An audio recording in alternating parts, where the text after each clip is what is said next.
Welcome to Gold Derby. I'm senior editor Denton Davidson here with Michele Fitzgerald from the Challenge USA, who was eliminated in the arena by Cassidy on Thursday night. Tough episode to watch, Michele. Your game completely unraveled. Your decision to betray your alliance with Desi and Chanel that previous week sort of backfired, and Desi won the daily challenge. What were those last days in the house like for you? Sort of feeling like everyone turned against you. Wow, way to bring up the trauma. Thanks so much. I was so emotionally checked out. Like I was so when the thing is that I've done so many of these interviews at this point, and like everybody's always like, would you have done anything differently? And the truth is that like I still would have voted the same way I voted. I don't regret that. I regret how I went about doing it. I wish that I had, looped Chanel and Desi into the decision. But like the fact that I didn't, and the fact that it all sort of unraveled the way that it did, is just like so poetic for me. Like I'm such a mess every single time I play, and when it unravels it really unravels. And so I think I'm so anxious so much of the game, and it just got to a point where like all of that anxiety just like blew the lid off. And Even though you don't have regrets, do you think things would have played out differently had you voted with Desi and Chanel? Like if Desi then won and you had voted with her the week before, do you think you would have been in the arena this week? I, again, would not have changed my vote. Chris is the only person that has actually said, he pitched my name. He, in my eyes, betrayed me first. I wouldn't have changed what I did, but I would have changed. I think that if I had told Desi and Chanel that I was doing that, they also would have voted for Chris. They made it very clear that if I had just looped them in, they would have not betrayed Tori. They thought we were a unified front voting for Tori. And if I had just told them that I was voting for Chris, they also would have voted for Chris. And then Desi wouldn't have been I wouldn't have been on Desi's bad side. So it wasn't about the vote. It was about the way I went about it, really. Michaela didn't mince words with you. How badly was she getting under your skin? Because we saw a little blow up between you two in the house. It had definitely been building for the whole season, I would say. She plays the game super logically, and I play really emotionally. And so we had been working together the whole season, and we always wanted the same end goal, but it's how we got there. Like I always felt like she's just so direct, and I'm so sort of indirect and in play. And she's out in the sunlight, and I play in the shadows, right? And so she doesn't like that I play in the shadows, and I don't like that she plays so directly in the sunlight, And so we always want the same thing, but it's how we do it that gets under each other's skin. And I think that buildup of like the whole season just ended up where it ended up in this fight. And I think the fight looks really one-sided. Like I was just like a mess and getting annihilated, but that was a really long fight, and it was definitely edited. Listen, I am a mess, right? But it definitely was edited in order to highlight the mess and not really putting light on some of the points that I was making, which is like, you wanted to vote Tori in to throw in Desi or Chanel. So how was what I'm doing any more snaky than like what you're doing? Like, can't throw stones in a glass house when you live in a glass house, or whatever the fucking saying is, Well, heading into this arena, you faced off against Cassidy, who, I mean, she's sort of the house scapegoat at this point. They just keep throwing her and Chris in over and over. So you had to have had a pretty good idea, I'm guessing, that you were going to face off with Cassidy. What was your mindset heading into the arena? I was so like mentally and emotionally checked out at that point. I felt really defeated. And it's always hard when you go in, you need to have like a fire to come back into the game. And I just didn't. And you just couldn't seem to quite get the strategy together for this wheel. How long were you out there? And then it starts raining. I mean, what was it like actually completing that task? I have no idea what the strategy is. Clearly, I didn't have it. I honestly think it comes down to like arm strength, grip strength. And to be honest, like I don't really like love working out. So I think it came down to physical strength, and I just didn't have it.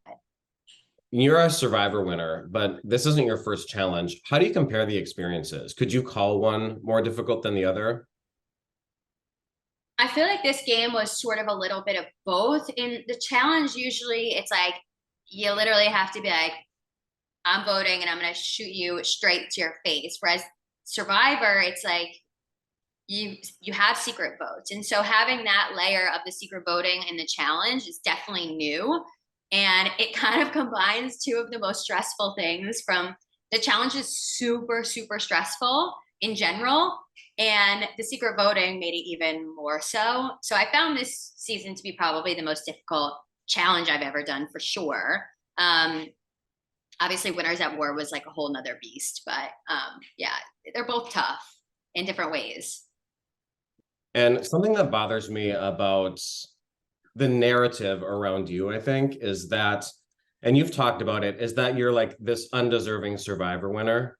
Mm-hmm. You mentioned this in a couple of interviews throughout the seasons that you've been on.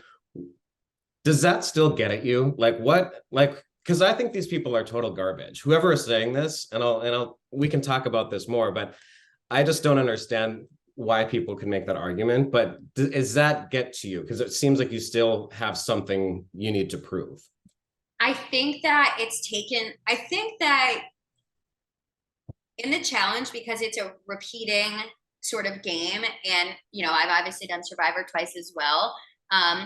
Your narrative ends up like owning you. Like I have this reputation for being like an undeserving winner, and I have a reputation in the challenge for being like sneaky and emotional and a meltdown, and like those things stick with you, right? Like it's just once you have this reputation for who you are or your history or whatever, it kind of like takes on a life of its own. And so for me, I always feel like I'm trying to like break the stereotype of like being an undeserving. So I feel like I have to like fight against that. And it's like, or, being snaky. I feel like I like have to break out of that. And so I'm always like fighting my own reputation in a lot of ways on these shows. And sometimes when you like, the more that you try to fight it, it's like the more it's a self-fulfilling prophecy, I feel.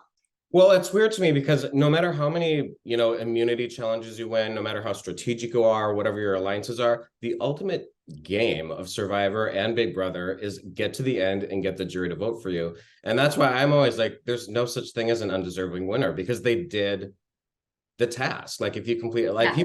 people were upset Josh won Big Brother too. I mean, people were mad about that. So I don't understand that argument at all. I think that people value different things. Like people love, even on the season, like people love the way Michaela plays, right? Like it's big, it's bold, it's flashy, she says shit straight to your face.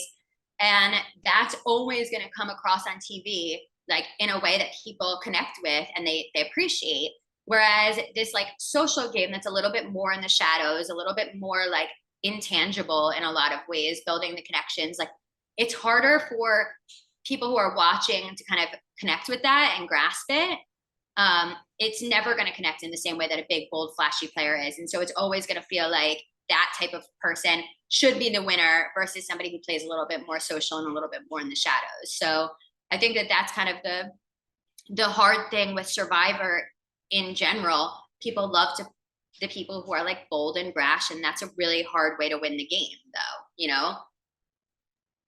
Well, things this season on the challenge could have gone worse. You were actually in the very first arena. So you could have been the first eliminated. You faced off against Amira and won that battle called Slam Dunked, which looked freezing. What was that moment like for you? How bad would it have hurt to be the first one gone? Yeah, it was so freaking cold, and it was the first one, and I'm like, really? Is this really happening right now? I've been in the first elimination before against Michaela on Spies, Lies, and Allies, and it was like I was like getting teabagged, like dunked like a teabag. It was ridiculous. I was like, this water is cold, the air is cold.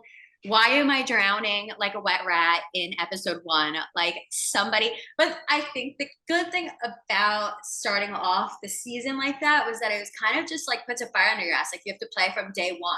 A lot of times you can coast, like, I think we see Sebastian and Cass and all these people like on blue team who never have to go in.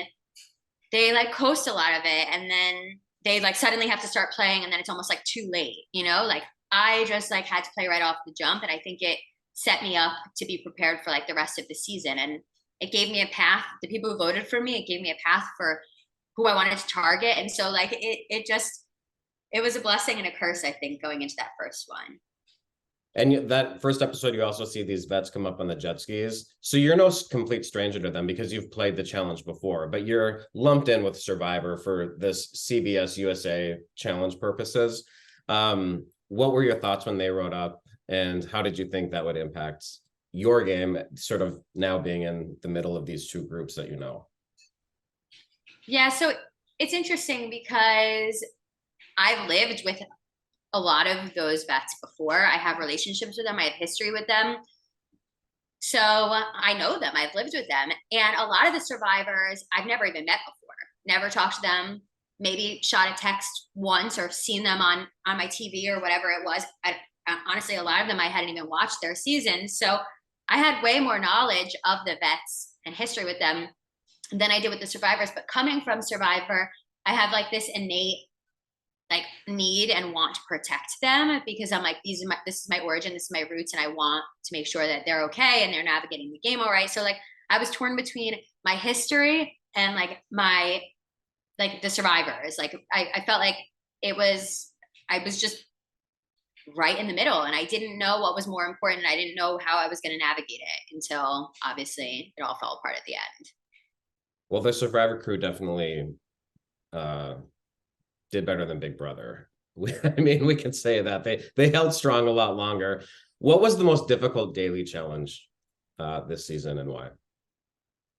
Honestly, this one was exhausting. Like those puzzle pieces, they were the same weight for all of us. So how is it, tell me, that Fessy's ass is lifting the same heavy puzzle piece that my ass is? Okay. This was, put the time up. It was like 50 minutes of like sprinting through little tiny crevice tunnels.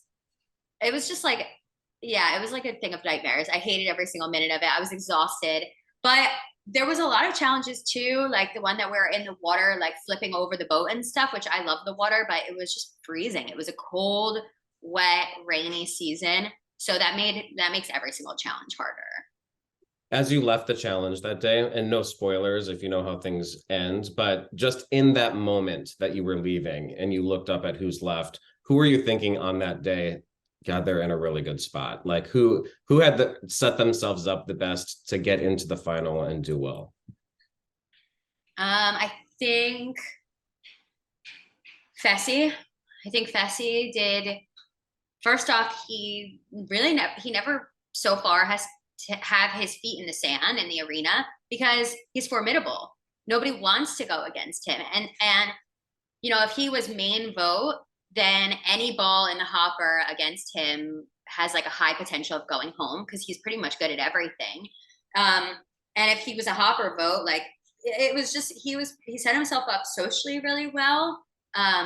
Nobody was targeting him this entire game, and physically, I think he's a tough person to beat. So I would say they're gonna have a hard time beating Fessy in this game. Well, we know you're not done. The cast was recently announced for the upcoming MTV season, the challenge Battle for a New Champion, which brings everyone back who hasn't quite won before and then sort of pits them up against in eliminations against former champions. How excited were you to get back out there? And what is it like to be part of this challenge family now? It's almost like a pro sport. I mean, people keep coming back. You're forming new teams. What has this been like for you? Could you have seen this for yourself after Survivor? Uh, no. I actually they asked me multiple times to come on the show, and it wasn't the right time for me. They had asked me even before I had done Winners at War. And I was like, I'm not really. I definitely spend more time in the bar than I do in the gym. I'm not really somebody who likes physical competitions at all. Every single challenge, I'm like, ugh, this challenge sucks. They're like, do you like any of them? I'm like, well, I kind of like the oil wrestling one. Like, I'm just not. And that was just because I got to see people all looped up in oil. Like, I'm not a physical competitor. I would never have thought this for myself. And every single season that they're doing casting, I'm just like, oh, well, they're probably going to cut me. I don't know why they'd want my ass on this show, but somehow I continues to happen. I find myself season after season. So no, I never would have pictured this life for myself. But yeah, I'm excited to go on 39. I think I had about 2 weeks between USA airing or USA filming and 39 filming. So I didn't have a lot of recovery time between the two, I would say. You had to get it out of your mind right away. Well, Michele, it's been great chatting with you, and you're a great Survivor champion. It's fun to see you on the challenge. We'll keep an eye out for you on Battle for a New Champion, season 39. And thanks for chatting with Gold Derby today. Yeah, thank you. I appreciate it.